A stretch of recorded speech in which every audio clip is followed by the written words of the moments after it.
আসসালামু আলাইকুম। কালকে তোমাদের হিসাব বিজ্ঞান পরীক্ষা, তাই সময় নেই, তবু আর কি আপলোডটা দিচ্ছি। নবদান বই কি দেখি, যদি সময় হয় তাহলে আর কি।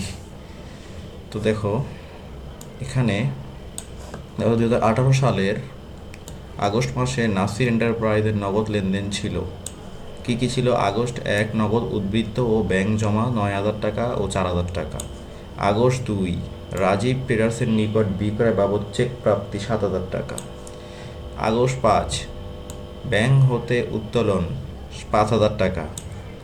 আরেকটা হচ্ছে আগস্ট 12 জাফর ট্রেডার্সের নিকট 6,000 টাকার পাওনার পণ্য নিষ্পত্তিতে 5,800 টাকা প্রাপ্তি।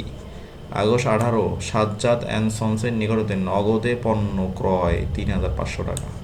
আগস্ট 20 সেলিমা ট্রেডার্সকে পরিশোধ 4,300 টাকা এবং বাট্টা প্রাপ্তি 200 টাকা। আর আগস্ট 25 ব্যাংক সুদ মঞ্জুর করলো, এটা হবে মঞ্জুর হবে, এটা ইউনিকোড ফন্টে, তো এই জন্য এভাবেই আসবে এটা। তারপর আমরা নাম্বারটা করি যে লেনদেনের বিরুদ্ধে 2 ঘর নগদান বই প্রস্তুত করো। 2 ঘর নগদান বইও তোমরা জানো যে টাকার ঘর দুইটা থাকে, একটা হচ্ছে নগদ আর একটা হচ্ছে কি ব্যাংক। এখানেও দেখো নগদ আর ব্যাংক, এই পাশে ডেবিট ক্রেডিট তোমরা লিখে নিও, আমার সময় হয়নি। তো সবসময় শুরু করতে হয় ব্যালেন্স বিডি থেকে। ওকে, ব্যালেন্স বিডি থেকে শুরু করতে হয়। তো দেখো ব্যালেন্স বিডি কীভাবে শুরু করব, যে আগস্ট 1 নগদ উদ্বৃত্ত, মানে হাতে নগদ উদ্বৃত্ত মানে হচ্ছে হাতে কয় টাকা আছে, নগদ যথাক্রমে যেহেতু বলা আছে, তাহলে এই 9,000 টাকা হচ্ছে নগদ, হাতে 9,000 টাকা। তাহলে আমরা ব্যালেন্স বিডি করে ডেবিট পাশে লিখব যে ব্যালেন্স আগস্ট 1 দিবেন ব্যালেন্স বিডি, ব্যালেন্স বি ডেবিটে কয় টাকা, 9,000 টাকা এবং 9,000 টাকা। আর সাথে আরও বলছে যে ব্যাংক জমা, মানে ব্যাংকে ব্যাংক ব্যালেন্স, ব্যাংক জমা মানে ব্যাংক ব্যালেন্স, ব্যাংকে কয় টাকা আছে, 4,000 টাকা। তা ব্যাংকের টাকা দিয়ে দেবেন এখানে, এই যে ব্যাংকের ঘরে, ব্যাংকের টাকা আপনি এই যে ব্যাংকের ঘরে বসায় দিবেন। তাহলে ব্যালেন্স বিডি দিয়ে নগদেও বসবে, আবার ব্যাংকের ঘরেও বসলো। আচ্ছা, এবার আসেন পরের লেনদেনটা। আগস্ট 2 রাজীব ট্রেডার্সের নিকট বিক্রয় বাবদ চেক প্রাপ্তি 7,000 টাকা। মানে রাজীবের কাছ থেকে আপনারা মানে আমরা পণ্য বিক্রি করেছি এবং সাথে চেক পাইছি, যে প্রাপ্তি লেখা, যেহেতু প্রাপ্তি কতটা এখানে উল্লেখ আছে, তাহলে প্রাপ্তি পাশ কোনটা, এইটা, তাহলে প্রাপ্তি পাশে লিখবেন, এইভাবে লিখবা বিক্রয় হিসাব। কী হিসাব? বিক্রয় হিসাব। বিক্রয় টাকাটা এখানে লিখবা। চেক যেহেতু পাইছি, চেক হলে কোন ঘরে হবে, ব্যাংকের ঘরে হবে। টাকাটা তাহলে কোন ঘরে লিখতে হবে, ব্যাংকের ঘরে লিখতে হবে। কত টাকা? এটা 7,000 টাকা। তো আমরা লিখি 7,000 টাকা, লিখলাম 7,000 টাকা। ওকে, তারপরে আসেন পরের লেনদেনটা। এবার হচ্ছে আগস্ট 5, এটা খুব ইম্পর্টেন্ট। ব্যাংক হতে উত্তোলন, খেয়াল রাখবেন যে এখানে যদি, যেহেতু মালিকের কথা বলা নাই, ব্যক্তিগত প্রয়োজন, নিজ প্রয়োজন এরকম কোনো কিছু বলা নাই, শুধু বলা হচ্ছে ব্যাংক হতে উত্তোলন, তার মানে এই উত্তোলনটা কে করছে, এই উত্তোলনটা আমরাই করেছি, ব্যবসার প্রয়োজনে আমরা উত্তোলন করেছি ব্যাংক থেকে। যদি মালিক করতো তাহলে একটা মানে দিক নির্দেশনা দিয়ে দিত কীভাবে, নিজ প্রয়োজনে, ব্যক্তিগত প্রয়োজনে। যেহেতু সেরকম কোনো কিছু উল্লেখ নাই, তাহলে এটা হচ্ছে আমরাই উত্তোলন করেছি। আমি ক্লাসে তোমাদেরকে শিখিয়েছিলাম যে ব্যাংক থেকে উত্তোলন অথবা ব্যাংকে জমা দেওয়া হচ্ছে কন্ট্রা এন্ট্রি। কন্ট্রা মানে উভয় দিকেই যাবে। তাহলে যদি আমরা এটা জাবেদা করি, ব্যাংক থেকে উত্তোলনের জাবেদা কি, ব্যাংক থেকে টাকা উঠালে নগদ টাকা বাড়ে, তা নগদ সম্পদ বাড়লে ডেবিট, তো নগদান হিসাব ডেবিট, আর ব্যাংকের টাকা কমে, ব্যাংক সম্পদ কমে গেলে ক্রেডিট, তাহলে ব্যাংক হিসাব ক্রেডিট। তাহলে জাবেদার দাঁড়ালো নগদান হিসাব ডেবিট আর ব্যাংক হিসাব ক্রেডিট। তো আমরা যেমন একটাকে ধরে করতে পারি, নগদান হিসাব ডেবিট, নগদকে ধরি, হাত চলে যাবে কোন পাশে, ডেবিট পাশে, নাম দিব তার বিপরীত, বিপরীত কি, ব্যাংক হিসাব। তাহলে আমরা লিখে দিতে পারি ব্যাংক হিসাব। ওকে, ব্যাংক হিসাব, ব্যাংক হিসাব লিখতে পারি। যেহেতু এটা কন্ট্রা এন্ট্রি, তাহলে ব্র্যাকেটে আমরা এখানে কন্টার ক দিতে পারি। কন্টার ক, বা ইংলিশে সি দিতে পারি, কন্টার ক। টাকাটা তাহলে কোথায় বসবে, নিচে এই বরাবরটা। তাহলে ব্যাংক হিসাব টাকাটা যদি ঘর হচ্ছে নগদের ঘরে, খেয়াল রাখবেন ব্যাংক হিসাব টাকা বসবে নগদের ঘরে। কত টাকা? 5,000 টাকা। 5,000 টাকা বসিয়ে দিই, 5,000 টাকা।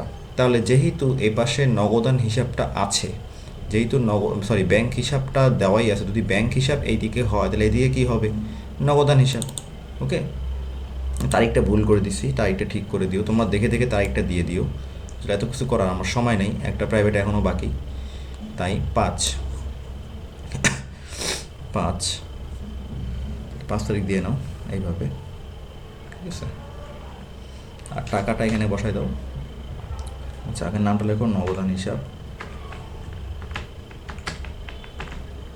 নগদান হিসাব কোনটার ক,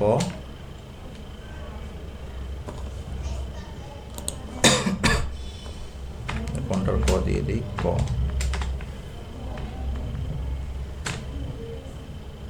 যেহেতু এখানে নগদান হিসাব লেখা আছে, নগদান হিসাব ব্যাংকের ঘরে। ওকে, 5,000 টাকা। আরেকবার বলি, জাবেদার হচ্ছে নগদান হিসাব ডেবিট আর ব্যাংক হিসাব ক্রেডিট। নগদ ধরে করবেন, নগদ ধরে করবেন, তাহলে নগদান হিসাব ডেবিট হাত চলে যাবে ডেবিট পাশে। এটা ডেবিট পাশে লিখে নেবেন, আমি লিখি নেই, এই পাশে পাশে লিখে নেবেন। ডেবিট পাশে নাম দিব তার বিপরীত। বিপরীত হচ্ছে এই যে এইটা ব্যাংক হিসাব। আর ব্যাংক হিসাব টাকাটা বসবে অবশ্যই কোন ঘরে? নগদের ঘরে। যদি এই ব্যাংক হিসাব এপাশে হয় তাহলে এদিকে হবে কি? নগদান হিসাব। তাহলে ব্যাংক হিসাব টাকা হবে নগদের ঘরে, আর নগদান হিসাব টাকাটা হবে ব্যাংকের ঘরে। ওকে, খেয়াল রাখবেন এই পাশে হচ্ছে ডেবিট পাশ, একটু খেয়াল রাখেন। এই পাশটা হচ্ছে ডেবিট পাশ, আমার ওই যে কারসরের দিক খেয়াল রাখেন। এই পাশটা ডেবিট পাশ, এই পাশটা হচ্ছে ক্রেডিট পাশ। আমরা ক্লাসে করাইছি, এতটুকু তো তোমরা জানো। তারপরে আসি কী কী আছে, আমি তারিখও লিখিনি, হ্যাঁ আসলে এত কিছু করার সময় নেই তাই লিখিনি। আগস্ট 12, জাফর স্টোরের নিকট 6,000 টাকার পাওনার পূর্ণ নিষ্পত্তিতে 5,800 টাকা প্রাপ্তি। যেহেতু হ্যাঁ 800 টাকা প্রাপ্তি, তো দেখো এখানে যদি আমরা এটা সমাধান করতে চাই, হ্যাঁ তাহলে একটা বিষয় আছে এখানে। সেকেন্ড,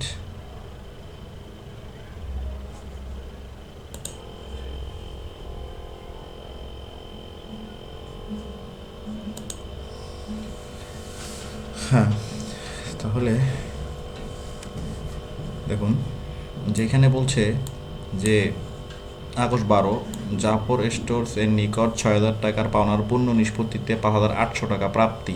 তো এখন দেখো যে আমরা পাইছি কত, কিন্তু দেখো একটা বিষয়, এখানে কিন্তু বাট্টার কোনো ঘর নাই। যেহেতু বাট্টার ঘর নাই, বাট্টা নিয়ে আমাদের আর চিন্তা করার দরকার নাই, যেহেতু আমরা 2 ঘোড়া করতেছি, খালি কত টাকা পাইছি। জাফরের কাছ থেকে পাইছি আমরা কত? 5,800 টাকা প্রাপ্তি। তাহলে প্রাপ্তির ঘরে টাকাটা লিখে দিই, প্রাপ্তির ঘরে টাকাটা লিখে দিই, টাকাটা প্রাপ্তির ঘরে লিখি যে জাফর ট্রেডার্স,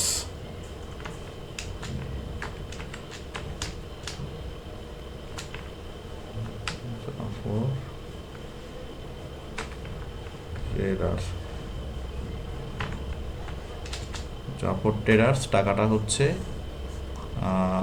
কত? 5,800 টাকা। হ্যাঁ লিখে দাও 5,800 টাকা, 5,800 টাকা। ওকে, তারপরে দেখো কি আছে, সাজ্জাদ অ্যান্ড সন্সের নিকট হতে নগদে পণ্য ক্রয়, লেখাই আছে নগদে পণ্য ক্রয় 3,500 টাকা। তো ক্রয় করলে টাকা আসে না, যায়, চলে যায়, তাহলে কোন পাশে যাবে? প্রধান পাশে যাবে। তাহলে আমরা এখানে লিখতে পারি যে সাজ্জাদ নগদে পণ্য যেহেতু ক্রয় বলছে, তাহলে খালি ক্রয় হিসাবে লিখবা, নগদে বলাই আছে, হবে ক্রয় হিসাব, ক্রয় হিসাব। হ্যাঁ টাকাটা আমরা নগদের ঘরে লিখে দিই, তো নগদে পণ্য ক্রয় হয়েছে 3,500 টাকা, 3,500 টাকা। তারপরে ব্যাংক সুদ মঞ্জুর করলো। হ্যাঁ এটা সাধারণত তোমার ব্যাংকের ঘরেই যাবে। দেখো ব্যাংক সুদ মঞ্জুর করছে, ব্যাংক সুদ মঞ্জুর মানে হচ্ছে ব্যাংক তোমাকে সুদ দিছে। ব্যাংক সুদ দিলে সুদ আমরা পাই না, পাইলে প্রাপ্তির ঘরে যাবে। তো আমরা লিখে দিই ব্যাংক সুদ হিসাব, ঠিক আছে, ব্যাংক সুদ হিসাব। এখানে হিসাব লিখে দিই। ওকে, ব্যাংক সুদ হিসাব। টাকাটা কত? হচ্ছে 300 টাকা। যেহেতু ব্যাংক আমাদেরকে সুদ দিলে ব্যাংকের অ্যাকাউন্টে জমা হয়, তাহলে ব্যাংকের ঘরেই টাকাটা পড়বে। হ্যাঁ 300 টাকা, 300 টাকা, 300 টাকা। ওকে, এখন আপনাদের কাজ হচ্ছে, সব তো হয়ে গেল, এখন আপনাদের কাজ হচ্ছে সিডিবিডি করা। ওকে, সিডিবিডি করা তো ক্লাসে শিখাইছি, এখানে একটু শেখানোর জটিল, তাও আমি চেষ্টা করি। আমরা একটা কলম নেই, ড্র টেবিল, হ্যাঁ এখানে আমরা দাগ দিই, এখানে টাকার ঘরে দিলাম, এইখানে টাকার ঘরে এই বরাবরটা দিলাম।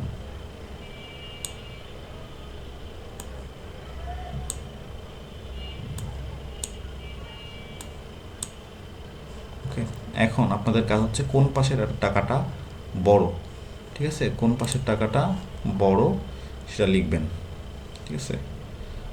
আচ্ছা, তাহলে দেখেন এই পাশের টাকাগুলা, আমি মনে হয় ভুল তার দিছি, ওয়েট, ইরেজার,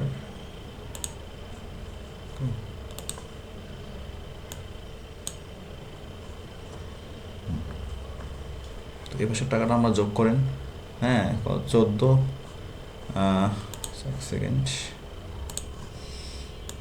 তো দেখেন যদি আমরা এখানে যোগ করি সবগুলা, তাহলে হবে হচ্ছে এই যে 9,000, 5,000, এই পাশটা বেশি আর এই পাশটা কিন্তু কম, মানে এই পাশটাই বেশি আর এই পাশটা কম। তো এই পাশ যোগ করলে যদি আবার 9 আর 5, হ্যাঁ হচ্ছে 19,800 হয়। হ্যাঁ হ্যাঁ 19,800, আমরা লিখে দিই 19,800। হ্যাঁ, তারপর এখানেও যোগ করবেন, এই পাশে দেখেন ব্যাংকের ঘরও দেখেন, এই পাশের ব্যাংকের ঘরটাও বড়, বড়, এই পাশে ব্যাংকের ঘরটা ছোটো, যেটা ছোটো মানে যেটা বড় ওটা যোগ করবেন। এই বড়টা যোগ করি, এই পুরোটা যোগ করলে হবে হচ্ছে 11,300, 11,300।